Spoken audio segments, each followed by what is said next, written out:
start this recording, which will record our video of this. Sorry about that. And then let's clap again. Okay.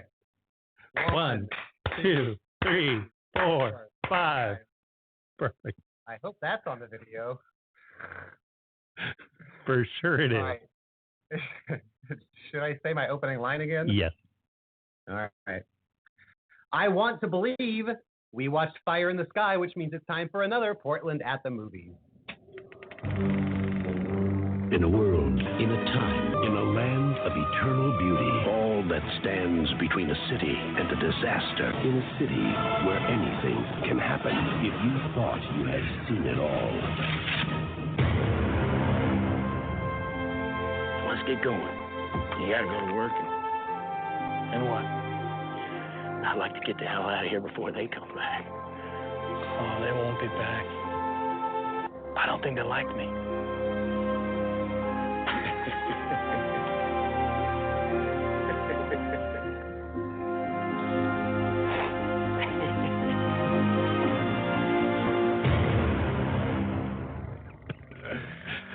Hello and welcome to another episode of Portland at the Movies. My name is Todd Workoven and I'm joined as always by Brian Kidd, the Unipiper. How are you, Brian? Hey, Todd, doing okay. Good. And of course, yes. And of course, Mark Middleton. How are you, Mark? I'm very well. I'm super excited about this. Good. Yes, me too. As much as I miss doing those drop-ins during the opening music, it's fun to be on the receiving end of the surprise. So I appreciate that. That had the Family Guy effect of like I wasn't into it until you held on it way too long for their awkward laughing at the end. So that was pretty great. Well, go ahead. It's okay. You can just talk over me the whole show. The huge. I was going to say that it's a little too soon for the intro where they're like, in a city that stands between disaster. It's like, ooh. I know last week when we're recording here in Portland, Oregon, of course, and last week we were having a little fire crisis down. I live down in Aurora, so I was in one of the evacuation zones, and then I realized that, next week we have to talk about Fire in the Sky, which I was like, maybe too soon. But thankfully, as we were discussing before we started recording, it has rained and the skies are clear again, and we're doing okay. So we are here to discuss the 1993 movie Fire in the Sky. Now, Mark, you had never seen this before, correct? Correct. I had not. Yeah, and I had not seen it either, but Brian, you had. So talk about your history with Fire in the Sky, if you have one. I loved this movie growing up. It came out right at a time when I was big into aliens and ghosts and unsolved mysteries. And it, the ending, the last half hour of this movie just kind of comes out of nowhere. And it profoundly affected me as a child. And I was just entranced and I loved everything like this going forward. I had not revisited it in many, many years. So it was good to see it with a fresh perspective. And I felt in many ways it held up.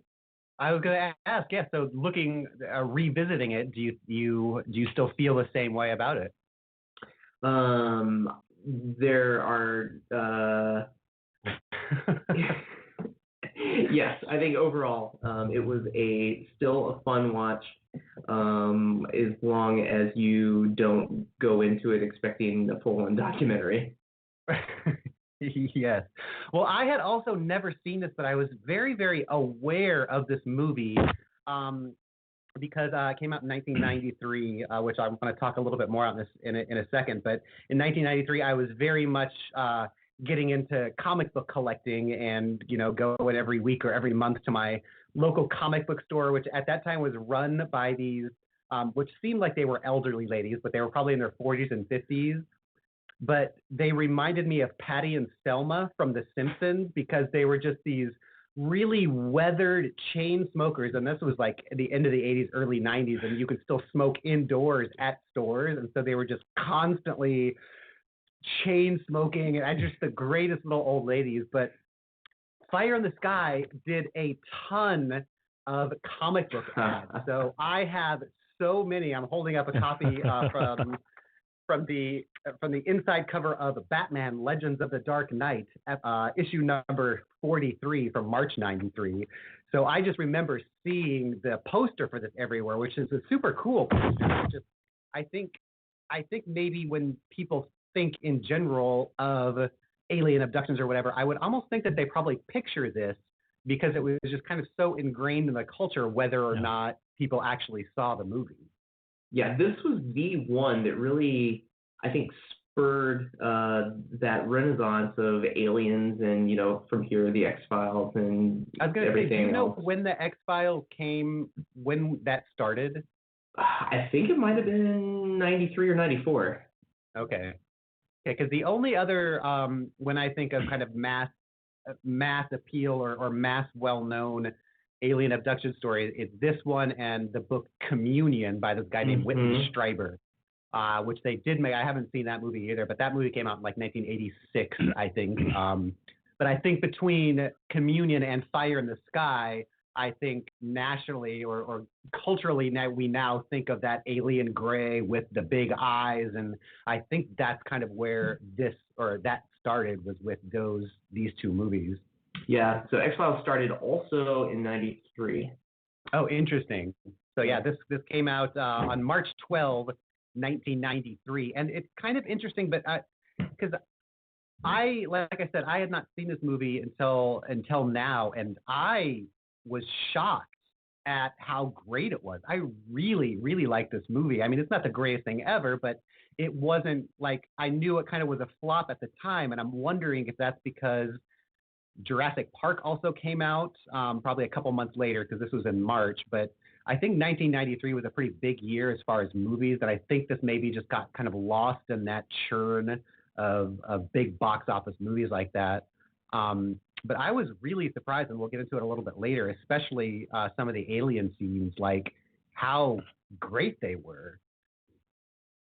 But yeah, not I only... think this movie may have had a marketing problem where it didn't know how to market itself other than using that cool image. Yeah, I mean, if I would have seen that, what they do in that, like when they flash back or whatever, and they've got all the little apparatuses and like thing, like that imagery is amazing, and I am just shocked that I've never seen that before. Yeah, I think they were probably they didn't want to give people a false impression of what the entirety of the movie was going to be about if they had leaned more into that in the marketing. But they had shot themselves in the foot. Yeah, totally. Before we get into it, I mentioned 1993, not only a busy year for Hollywood, but a busy year for Portland and Hollywood. Oh. So here's just some of the movies filmed in Portland that came out in 1993. There's Homeward Bound, Guns on the Clackamas, Free Willy, Body of Evidence, The River Wild, Brain Smasher, A Love Story, Even Cowgirls Get the Blues, Hear No Evil, The Temp, and even a couple more out of that. So, jeez. Yeah, I think that might have been like the big year for Portland at the movies in 1993.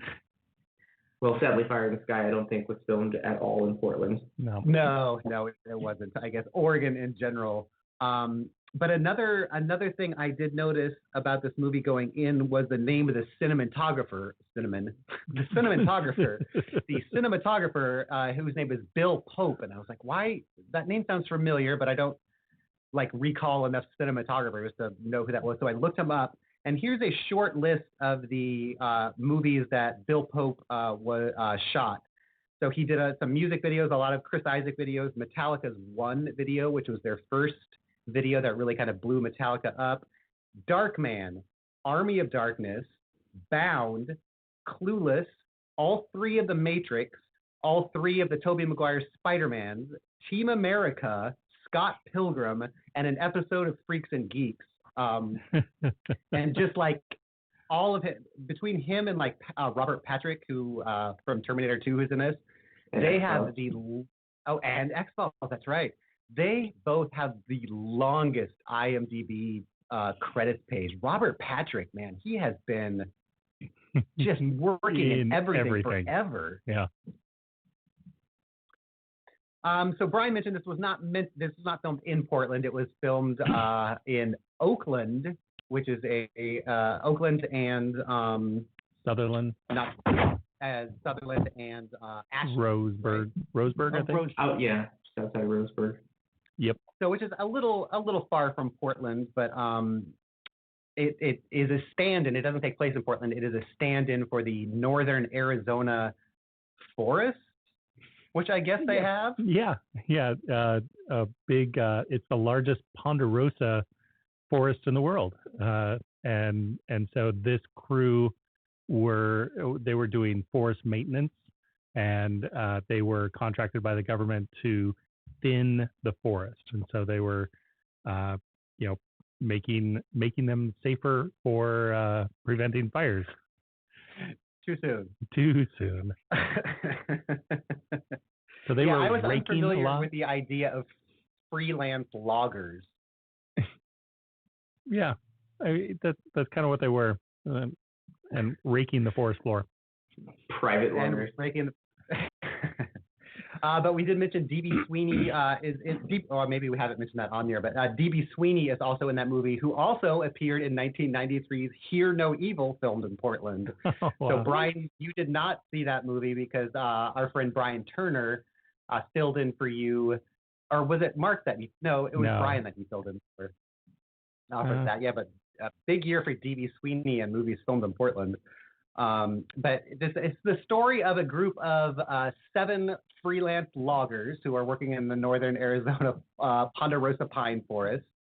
And they are all driving home from work one day in the forest when they see this mysterious light out in the distance. They get closer to it. They can't figure out what it is, and so D.B. Sweeney gets out of the truck that they're in to explore further. D.B. Sweeney gets hit by the big bolt of light that you see on the cover of the box, and it knocks him back. The rest of the guys in the truck flee, kind of because they're all freaked out. Then they come back after a little bit, after they think they're safe, and D.B. Sweeney is missing. And so the first half of this movie is kind of about how the small town of Snowflake, deals with this group of men who are claiming an alien abduction when another one of their friends goes missing. So that kind of lays the groundwork for this movie. Yeah, and it is based on a true story, and there are quite a bit of documentation around this because of the sensationalism of the situation. And so there's a documentary called Travis that's also on Amazon Prime videos, and so you can watch that alongside this movie. And pretty much the story that is laid out in the movie is their telling of their recounting of the story. I would say the only difference between what they said happened versus how the movie portrayed it was right after the incident and D.B. Sweeney disappears, or they drive away from D.B. Sweeney, and Mike, the best friend, says, "You guys can stay here or you can go with me, and I'm going to go back and get him." In the movie, they chose to stay back, and he went alone. In the real situation, they all went together. And I felt that was it was a point of contention in the movie because it created friction between Mike and the other guys, that they weren't loyal enough or whatever. And so I think it was trying to create a little bit more drama than what really happened. And so they in real life, they all went together and they tried to rescue him, but he wasn't there. But everything else lays out exactly like the movie. Yeah, I watched at least the first half of that documentary as well, Mark, and I was really surprised. I hadn't ever looked into the real case or heard from Travis himself, and I was surprised at what they were describing firsthand is pretty much exactly what is portrayed in the film, except, of course, his account of what happened aboard the spaceship, which was Okay. completely fabricated for the movie because the producers thought that the real story was too boring. That's good that you Sure. clarified that because I didn't watch that documentary, but there's a ton of Travis Walton on YouTube, either appearing on people's podcasts. There's a bunch of footage of him like at what must be like a UFO con because he's in the Unipiper knows it well. He's in one of those tiny booths with the black curtains with a tiny little sign that's printed out that says who it is, and he's signing his book or whatever. And he says that same thing too, how kind of everything aboard the ship Right. for the movie was made up, which is interesting because, I mean, that was my favorite part. But but there's a ton of podcasts about this movie too that are on YouTube too because I just put in his name and Fire in the Sky, and there's just a bunch. And sometimes you can see Travis Walton speaking for like an hour and a half at these conventions and all this stuff. So he's definitely documented this well. I didn't see much from the other people involved though, like his coworkers. Was there any of that in that other documentary? In that other documentary, all of the other 5 of the crew, I maybe not all 5, maybe 4 of them, were all part of the conversation, including the person doing the polygraph test, the local deputy, the sheriff that was there. Like they brought in everybody in this documentary. Oh, And so, interesting. yeah, it's very thorough. That's one thing. Go ahead, Ryan. I was gonna say I get the sense that Travis Walton, this is his full-time thing now, is living this up and playing this character, and we probably should have reached out to him. We probably could have gotten him on this show. Oh my gosh, why didn't I think that? Because yeah, he's all over YouTube and asking, on other people's podcasts and stuff. It's also interesting to note this happened in 1975 is when this story happened. So it's not a contemporary story of 1993, but a retelling of what happened in 1975.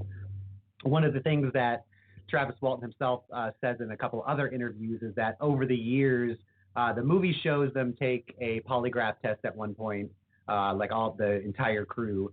But since then, over the years, there have been 16 different polygraph tests administering to these people, and every single time they've all passed. And the chances of that happening, if this story is not true, or like with that many people over that many years, over that many tests, I found to be pretty compelling. Except for, did you find the one polygraph that Travis failed? Oh no, I didn't. Do tell. This comes from the Travis Walton Wikipedia page. Walton appeared on the Fox game show The Moment of Truth and was asked if he, in fact, was abducted by a UFO, to which he replied yes. The polygraph test determined he was lying. Oh, no. Which, of course, led me to look into this TV show that I had never heard of. I remember that show. Oh, you do? Oh, yeah. Yeah. It was a big scandal because it's just so gross. Yes.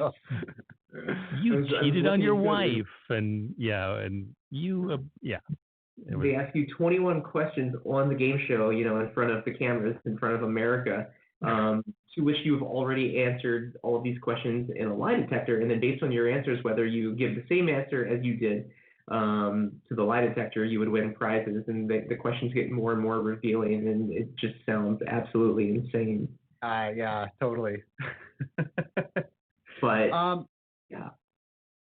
Yeah, so D.B. Sweeney in this movie and Robert Patrick are the main character. D.B. Sweeney is the one who gets abducted, so he's playing Travis Walton.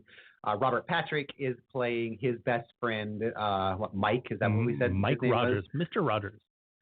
So I couldn't figure out, Mike is married and has 2 little girls, and his marriage is on the rocks, and they kind of play into that.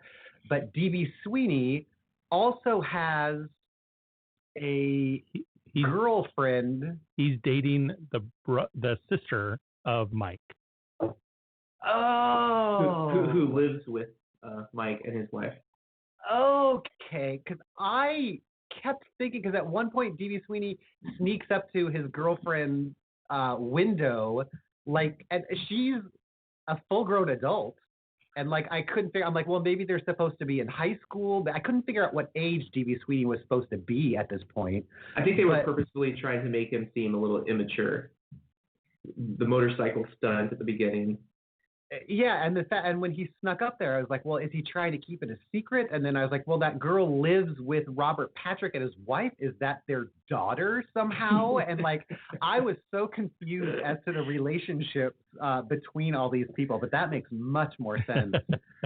And so DB Sweeney and Robert Patrick dream of someday opening up a motorcycle shop. And one of my favorite things ever was when DB Sweeney shows Robert Patrick the plans for their dream motorcycle store, and it's like a 6-year-old drew this drawing like with goofy stick figures and like motorcycle store on it, and it was so absurd. The MT Motors. Mike and Travis. Our prices are so low. Our showroom is always empty. It's a pretty good idea. No one's run with it yet.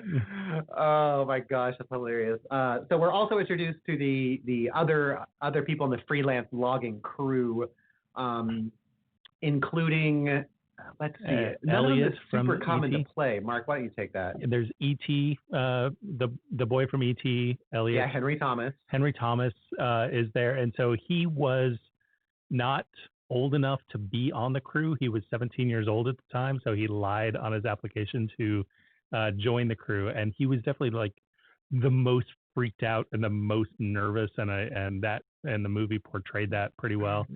And then there was the guy that they referred to as the choir boy, who is I don't remember anybody's character name, but there was a couple other guys, and then there was the bad boy, and Dallas was his last name, and so everybody called him Dallas.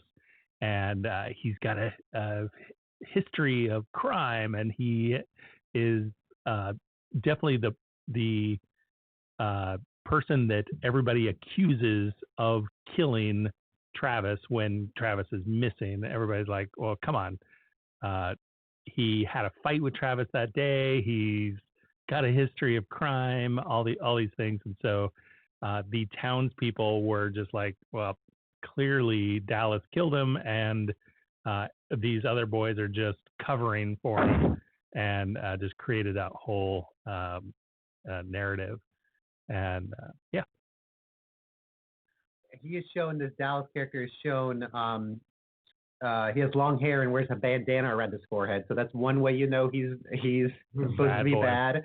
And he's also shown eating an apple, just using a knife to like slice the apple and then eat it right off the knife. Because whenever you see that in movies, it's a signal for this dude is not to be trusted. They're eating it right off the blade of a knife or whatever. But as far, there was two things in this movie that I couldn't figure out how they kind of forgot to pick up the threads of. So after DB Sweeney gets abducted, they go back, and form a search party the next day. And, the whole town is looking for him out in the forest. And his friends see a Native American in the background and they say, the Apache reservation is 10 feet from here or whatever. And like that guy's sneaking away. Right. And then we never see that again. About that again. I guarantee that was a cut scene. Like there's got to be some more to that just wasn't included in the movie, because like maybe they thought the Native Americans had something to do with it, or that maybe that guy saw it as well. I was thinking like a confirming witness or somebody who, and so there's definitely more to the story with that guy. I guarantee it, because maybe he's the one who buried the dog. He could have buried the dog. Yeah. So as they're out doing the search party and all the things, they've got the dogs, they've got helicopters, they've got 100 men in a line scouring the thing and all that. And so, yeah, it was, they came across what they thought was a buried body, and everybody gathers and digs it up, and it turns out to be a dog that somebody buried years ago, and that was it. And James Gardner was not happy to see that. He was not. So James Gardner plays a sheriff or some sort of investigator, police investigator from Montana that is called down to like look into this missing person / possible murder case. Right, and he's got a perfect record. He's never lost a case. All these, so he's the guy that they're bringing in to solve the thing, and they literally bring him in minutes after the initial conversation with the they're still at the bar. They still just like made the phone call. It's literally less than an hour into this investigation. And he's from Montana. And they drove him in from Montana. Yeah, I do not understand at all why they got him. And they're in Arizona. They're in Arizona. So like, and far away from anything, because this is like a super small town, like in the middle of a forest. So like that's at least 6 hours from Phoenix, which is pretty far away from Montana. Right. I didn't put that together. He was there so fast. The other thing that never comes back in a way that I kind of wanted it to is that after DB Sweeney goes missing, the town is kind of descended upon by news media outlets. We see people from Japan. We see headlines from the National Enquirer. So it's like this media frenzy. And we're introduced to kind of these paranormal investigator / journalist types that. Oh, the folks from afar. What was going on with them? Because they spoilers, when DB Sweeney returns later, they like accost him in this bathroom. And then that's the last time we ever see them. 15 minutes, again, like 15 minutes after the initial discovery of him being returned, they are on the scene. And so Travis was abducted. He got returned. He goes to a phone booth. He calls his best friend. His best friend is on the way, and he must have hung up with Travis, picked up the phone because he did have the card of their name, and so he's That's like, right. They should be there too, I guess. And we know nothing about what's happening. Right. This could be dangerous. And we don't know what it's going to be. And so it's in the middle of the night. Strangers. It's like 10 o'clock at night. It's not. Yeah. I felt that was really weird. But yeah, I do love that Hollywood gave them a better name than their actual name. The organization that he represents in the movie was AFAR, which is a pretty good acronym for UFO research. It's like American Foundation for Aerial Research, I think. Yeah. But their real name is APRO, APRO. Oh. Not at all. That's terrible. I wonder if they change their name after this. They're like, oh, wait, that's a great name. Yeah, why did we think of that? Then it's copyrighted by the theater, the studio. So DB Sweeney goes missing. The whole town is trying to figure out what's going on. The men decide, they have to tell the truth about what happened, which is this alien abduction story about. So they see DB Sweeney get this beam of light that kind of picks him up in the air and then throws him about 20 feet or so. And so they freak out, drive away. Minutes later, they return and DB Sweeney is missing. And that's kind of like where they go back to town and are trying to explain this all. And one of the things cause this movie is not great. And when I was watching it again, I watched it this morning and I was trying to figure out, like, there's a lot of things I really love about it. Like, it looks great. And I think the acting is great. All the actors did a great job. And I was trying to figure out, like, well, why isn't this as compelling and as good as it should be with all these individual pieces? And I'm wondering if part of it is that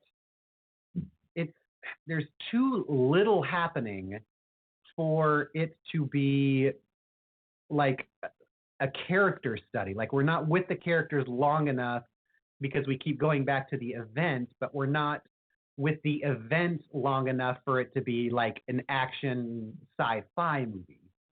So it felt like a little anemic on both sides of them, and I'm wondering if that's why it didn't add up. What do you guys think? That makes a lot of sense. And I agree with you. Like, there's not a big arc of, there's some character movement in Mike as his life is kind of uprooted by this, and then he like moves out of town and isolates himself and everything. But there's not like, here's act 1, act 2, act 3, and the character arcs that people go through, and all of the story development and everything. And I feel like they missed an opportunity to explore more about the real situation in real life. Each of those 6 guys, their lives were upended and fairly destroyed by the media and the constant pressure that they were lying and not telling the truth, and they like had to move out of town and relocate and change their name, and like there was a lot of upheaval in these lives that was brushed upon, but I felt like they could have gone further with that, or something to build a little more drama. Brian, what do you think? I think Todd nailed it. The movie didn't know what it was trying to be exactly, because the overall plot is very thin. Guy goes missing, then he shows up, and that's practically all the movie decides to cover. And then you're also trying to juggle 6 characters, and yeah, that's tough. And like you said, it fails in a character study because we don't get to see enough arc with any of them, and then it obviously fails as a plot-driven action piece. And so I think for most folks who saw the movie, they came away thinking, A, it was boring, and B, I wanted more of the alien scenes. So you really have to just sort of appreciate the movie for what it is. And that's why I was kind of glad, because I did not know really anything about this story going in. So knowing nothing was kind of fun, because I didn't know if he was coming back, and I didn't know if it was all going to be just the drama of after he. So it was really fun to watch, kind of not knowing the story. But right before we get to kind of to where he gets returned after 5 days, the town is trying to figure out what's going on, and they don't trust this Dallas character, the apple eater. And Dallas has this cut on his hand that everybody's like, where did that come from? I did not catch that, if they said it. Yeah, he had a cut on his hand. They were pointing at, like, you have this cut on your hand because you chopped up your colleague and brutally murdered him and got rid of him, and this is the evidence. But right. But they just said, yeah, he got cut. Like, they didn't go. There wasn't a scene where they saw it happen or anything. So I think they were insinuating that his cut was related to some other illegal activity, and that was part of the reason that he didn't want to do the polygraph at first. Because they said something about, like, we know where you really got that cut from. Right. At first, I thought he was going to be part, because at one point, they're trying to convince Dallas. The rest of the crew is trying to convince Dallas to take the polygraph test that was offered so that they could get their names cleared. And Dallas kind of disappears for a while, and they go and kind of find him in the kind of the outskirts of the middle of nowhere. And I'm like, oh, maybe this is the Apache reservation. But it turns out that everybody was speaking Spanish, so he must have not also been part of that thing. But they finally convinced Dallas to come take the polygraph, and everybody takes it, but Dallas has come back as inconclusive. And in the movie, it's kind of a throwaway line of, like, it's all over the board, there's no way you can read this. But everybody else apparently passed that one, but his was inconclusive, and that kind of.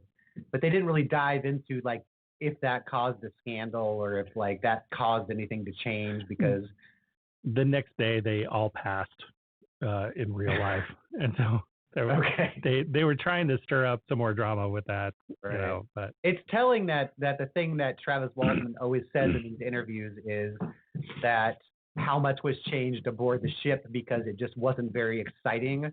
And I feel like the rest of the movie plays out like that. But Mark, from what you're telling me, the actual story is like super compelling, and so it's so disappointing that wasn't translated. Yeah, the story of the six real life guys. story, Yeah, yeah. I felt it was, and I haven't read the book, but I imagine that it goes into a lot more detail in the book. And yeah, and I hadn't heard about the differences in the scenes on board the ship. In the documentary, they do kind of do a reenactment of it, and it is pretty mundane, but yeah, definitely not needles into your eyes kind of intensity. So yeah. Well, let's get it's not chronologically like this in the movie, but let's talk about the kind of on board the UFO. Now, I found everything, like even the outside in the beginning where we see the whole crew looking up and D.B. Sweeney gets out of the truck and looks at the UFO itself, I thought was super cool because it was very organic in a way that I hadn't seen a lot of representation, but so that was neat. And then all of the stuff on board of the UFO, like I said at the beginning, was and Industrial Light and Magic did all of the creature work and the special effects of this. And I don't think there's any computer animation. It was 1993, so Jurassic Park was taking all of the computer animators anyway. But all of that stuff was amazing. What struck me the most, especially after looking up Bill Pope, the cinematographer, how he did The Matrix, this was exactly like The Matrix. Yeah, he wakes totally. up inside this cocoon that's this weird membrane that he breaks out of, and if he looks out of it, he's in that round column type room with all other rooms that looked exactly the same. Funny. And it was so amazing to me to see how similar that was to what the Matrix eventually becomes. Yeah, I had that exact same thought. So that was all super cool. And like, so he gets abducted into and finds himself in that goo or whatever, breaks out of his little cocoon, kind of floats around this chamber, and eventually sees what kind of looks like an operating room theater type thing with all these little aliens gathered around it. He tries to scramble away or whatever, and he gets caught. They put him on this table. You forgot the space suit. Space suit. Yeah. So the classic gray design of the smooth metallic head with the big eyes. Oh, right. Is actually a space suit that is worn on top of the creatures that just look like humans without hair that are really old and big with no noses. And so you're right. I totally forgot about that. Yeah. That was super cool too. And Yeah. I liked that touch of like, these things are going to need something to go outside. Like they're not right. magic and they're not tardigrades. They can't survive everything. I tickled myself with that tardigrade joke there. Good one. But he gets put down on this slab of a table and everything from here on out, like I said, I didn't know what the story was. And so this part, and again, I cannot believe this imagery isn't more well known because they put him down on this table and kind of put this latex blanket over him, and then they put one over his face, and it kind of gets vacuum formed down onto him to keep him down, and then they take a little blade and they cut by his eye, and so there's the membrane-y thing kind of opens around his eye and his mouth, and Clockwork Orange style. Totally. They had the thing to prop open his eye, and then they put a bunch of like milky fluid. It's on the screen right now. Like, I mean, that is horrifying, and that is so cool. There's like milky stuff that gets in the eye, and they shove a bunch of crap down his throat, and then it is just the so probe cool. comes down from the ceiling and extends a needle, and they show that going towards his ise and everything, and then he wakes up. Wakes up. Yeah.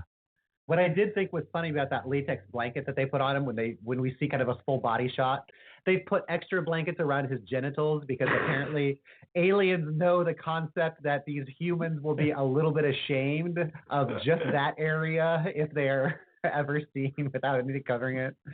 I thought that was funny. But the design of the actual aliens too were really neat. They weren't like exaggerated, with the giant eyes. They looked like Little it looked like men. how they little old men, or like you used to make those dehydrated apple faces Yeah. that like grandmas would used to have on their freezer and on the Yep. fridge. Socks and the pantyhose. That's what it reminded me of. But yeah, that was just really, really cool. So he comes back, and then the story shifts to being like what his experience. He's kind of having PTSD about it, and we're seeing some flashbacks and stuff like that. So it sort of becomes that story, and then it just kind of flickers out at the end. How does this end? I don't even remember now. I've watched it twice. Well, so what we see in the movie is what happens like 2.5 years later. And so they kind of jump forward, and now Mike is not part of the picture, but we see Travis with children, and the girlfriend is now a wife, and she's pregnant, and all the things, and he's headed to work, and he sees a billboard with a motorcycle that reminds him of a conversation with Mike. A child's drawing of a motorcycle. Which reminds him of the conversation he and Mike were having about, we're going to go on a big trip, on a big motorcycle trip. And he turns around and goes to find Mike, and wow, it's been 2.5 years. I heard that you lived up here in the woods and everything. Get in the car. Let's go. And so they together go visit the original location of the abduction, and kind of have this moment of clarity and restoration, and I'm sorry, and clearing the air, and like, this has changed both of our lives, but let's move forward from here, and so they reconcile and roll the credits. I appreciate your your interpretation of that scene, because it's a lot more emotionally fulfilling than what actually happens at the end. Now that I remember, is that it's such a male thing to do. So here's what he goes to, he finds Mike in the cabin or whatever, and says, maybe let's be friends again, and come take a drive with me. And they drive for what must be hours back out to the site of the incident. They get out of the car and speak like 3 sentences to each other, like, I never should have left you here. Don't worry, I don't blame you. And then they get in the car and they're done. And like, that's the emotional restoration we get from these two males that don't know, spend hours in a car together not talking, to say 3 sentences when you get there, and then immediately go home. You know how it should have ended? It should have ended, flash forward 20 years, and then all of a sudden Travis is talking to some movie producers, and they're like, we want to make a movie of your story. Fast forward to Travis Walton at a sad UFO con in like Sandusky, Ohio, answering questions for someone's podcast. He apparently was in this movie. I saw him in a credit at the end, but I didn't remember he was some townsperson or something like that. So he nice. Makes an appearance. He and his wife, I think, were townsfolk in the town hall scene. Huh. Oh, okay. There was an old lady in that town hall at one point before D.B. Sweeney comes back. The town gathers together, in the local church to talk to the sheriff about what he's going to do about, is he going to press charges or anything? And Mike walks in halfway through, and everybody turns around and looks at Mike, and Mike says, if anybody's got anything to say to me, say it now. And there's a shot of this little old lady at the end who just like throws so much shade at Mike before just like turning away from him. And it's like 2 seconds of this glorious performance by this old lady extra.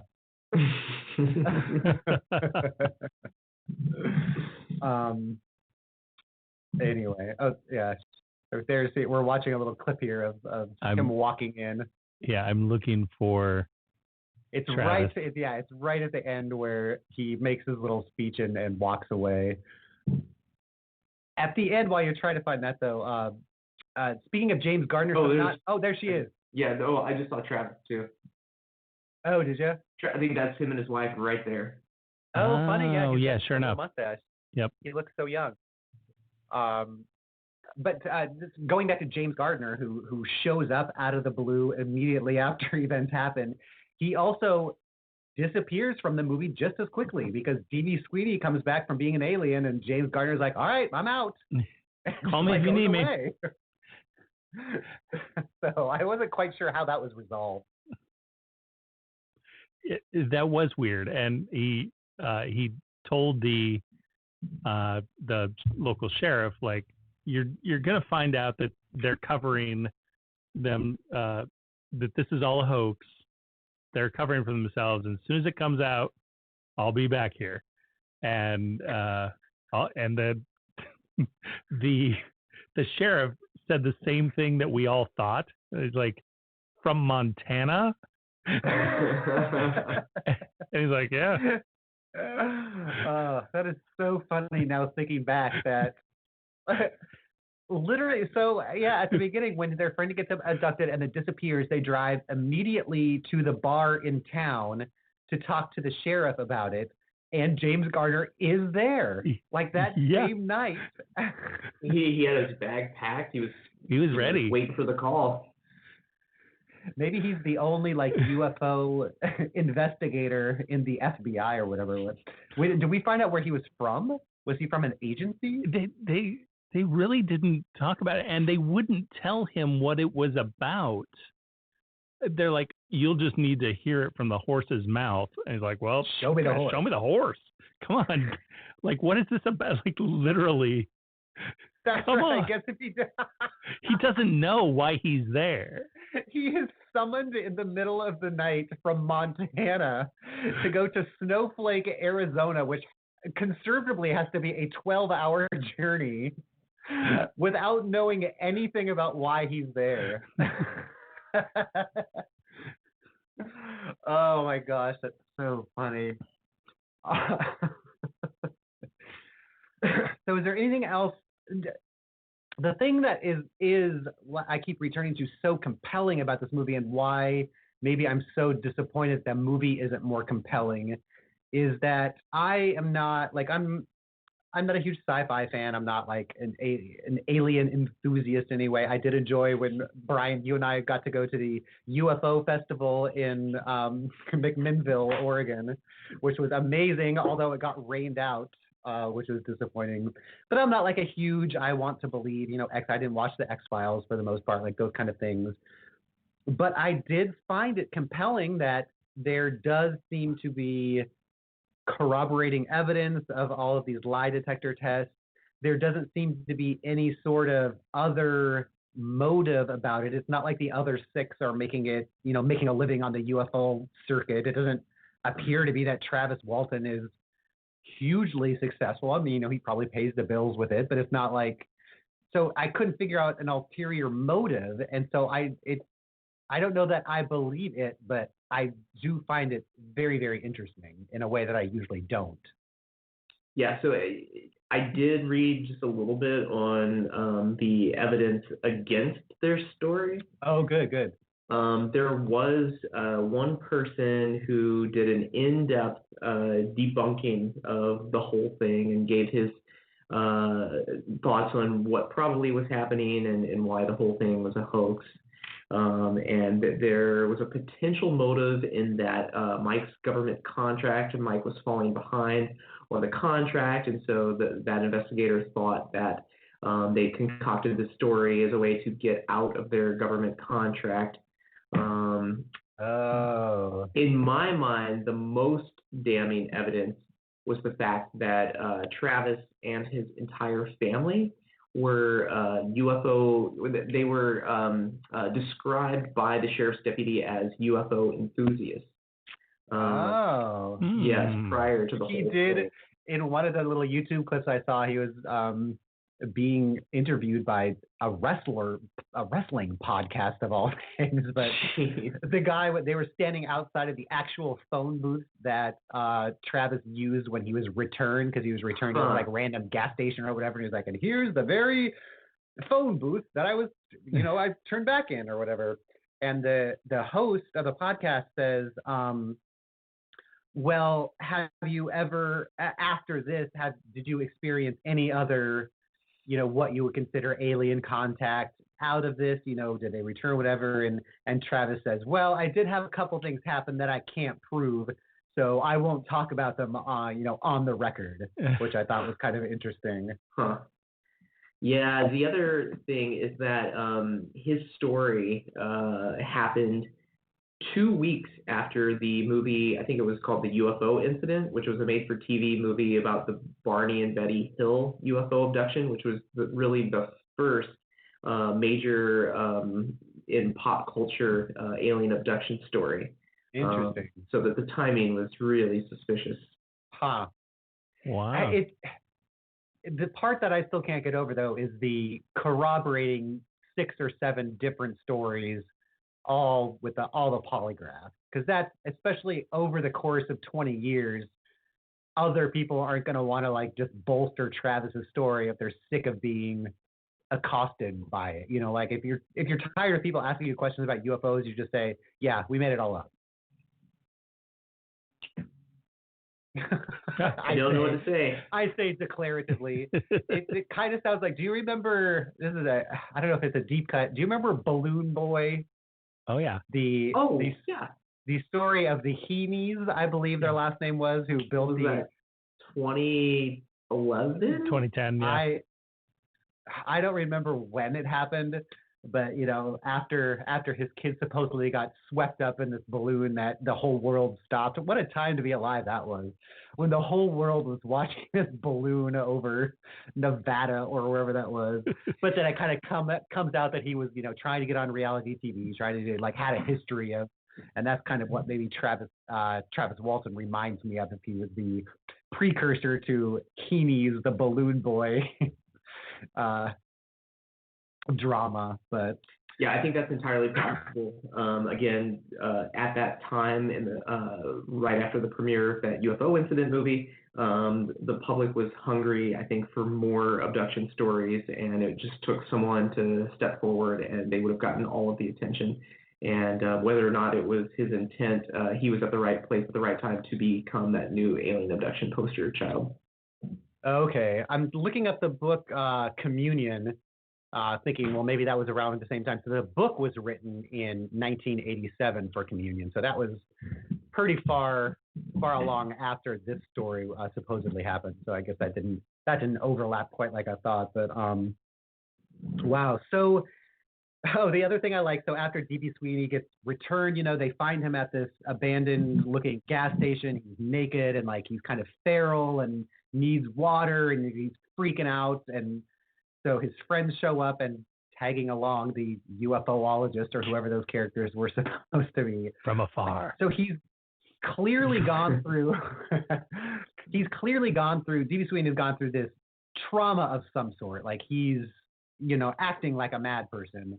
And so they throw a giant party with him with hundreds of people who show up at his house.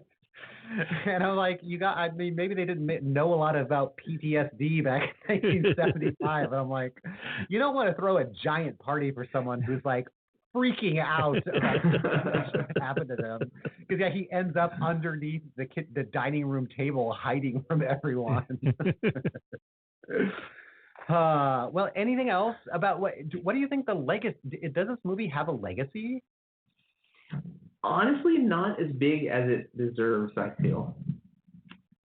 I think so too, just from the design standpoint, I think. But again, this did look a lot like The Matrix, and I do feel like I've seen kind of that image of someone's face shrink wrapped, and it was.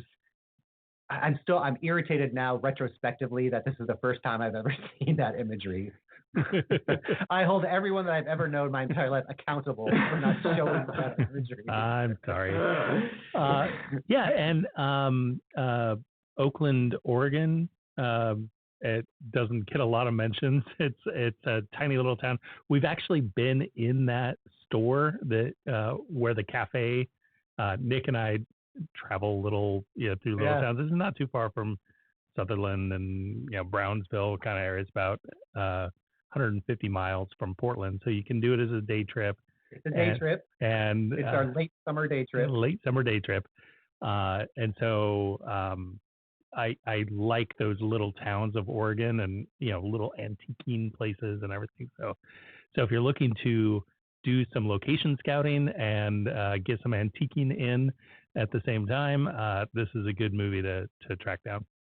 Yeah, and I'll have pictures of where the locations were at portlandonthemovies.com/map, so you can check that out and look south on I-5, and then you'll find Ashland and Oakland. Well, anything else about this movie? Anything we didn't cover?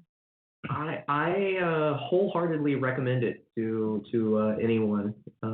It's good on the watching it. It has very much the vibe of something like Stand By Me in terms of small town Oregon, and it really does feel like an Oregon road trip. And then it's got the incredible creature design, special effects by ILM. And it's got a pretty good alien abduction story. Whether or not you choose to believe it, it's a compelling watch. Yeah, I would say that if you treat it like an extended episode of The X-Files, I think you'll be happier. Yeah. Because then you'll kind of expect less from it as a whole. But I mean, even just looking again at that imagery of that abduction scene is just amazing. So another thing that Travis Walton continues to say in his interviews is that no matter when the interview was, that he's trying to get Hollywood to remake it so that it's more accurate to his actual story. But so far there has not been a lot of interest. So, well, did you actually read his description of the abduction firsthand? I heard him talk about it a little bit and how now he thinks that it wasn't so much an abduction as a rescue mission, because the aliens saw that they had knocked him out with the light and that his friends sped away, and the aliens felt bad because it was kind of unintentional, and that they took him aboard the ship to revive him. So that is kind of his part of his account now, his official stance. Well, it sounds really it sounds almost less believable, his actual telling of it. He talks about how he was led down this corridor into a hangar where there were multiple UFOs, and that not only were there aliens, but there were also humans that wouldn't speak, and they were wearing some weird helmets. And it just sounds... I did see him talk about it, and I think they showed some illustrations, where I think must have been from the book. And there's a couple of very unique art styles. When you see them, you're like, oh, that's that thing, like a courtroom sketch. Like, you'll never mistake a courtroom sketch for being anything other than a courtroom sketch. So what you were saying, these were alien abduction sketches?